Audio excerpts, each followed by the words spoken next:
Құрметті әріптестер, бүгін мен сіздерге кері байланыс жайлы айтқым келіп отыр. Қазіргі таңдағы кері байланыс телефон арқылы жасалып жатқандығы бәрімізге мәлім.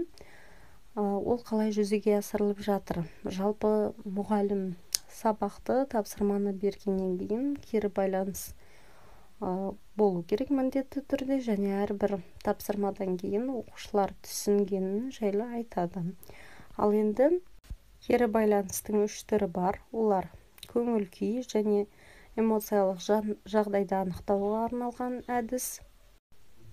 Осы әдіске байланысты айтатын болсақ, жалпы оқушы тапсырма алғаннан кейін, сабақты түсінгеннен кейін міндетті түрде тапсырмаға кіріседі және де жауабын күтеді. Мысалы, қате болды ма, немесе біз сабақта үйреніп қалдық қой, жаңағы жақсы, тамаша, талпын деген сияқты кері байланысты. Ал енді оқушы мұнда қалай біледі десеңіздер, бізде қай желіні алмасақ та қазір бізде смайликтер өте көп. Мысалы, соның біреуін алдым мен, мысалы, осы оқушыға жіберіп жатырмын. Бұл жерде сіздер өте көп смайликтердің түрлерін таңдай аласыздар. Яғни бұл біздің осы жаңағы бағалауымыз десек те болады, және де осы кері байланысты осы арқылы да беріп отырмыз. Өте ыңғайлы, тез, әрі бала бірден түсінеді. Өйткені олар күнделікті осы желіні пайдаланады. Ал екінші әдіске келсек, бір сөйлеммен тұжырымдаңыз әдісі. Бұл да кері байланыстың жақсы түрі.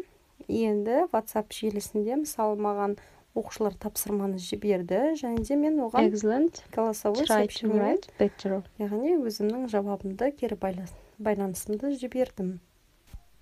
Осы SMS кері байланысы барлықтарыңызда жүзеге асырылып жатыр деп ойлаймын. Яғни мен оқушыдан тапсырма келді, мұғалім тарапынан кері байланыс беріліп отыр.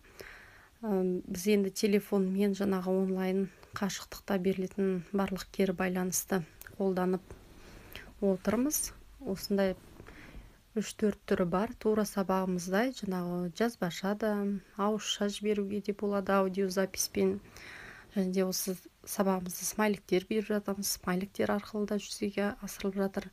Енді осындай кері байланыстардың әдістері бар екен. Енді қорытындылай, жаңағы бала қалай сабақты түсінді, көңіл күйінде барлығын біліп отырамыз. Назарларыңызға рахмет. Thank you for your attention.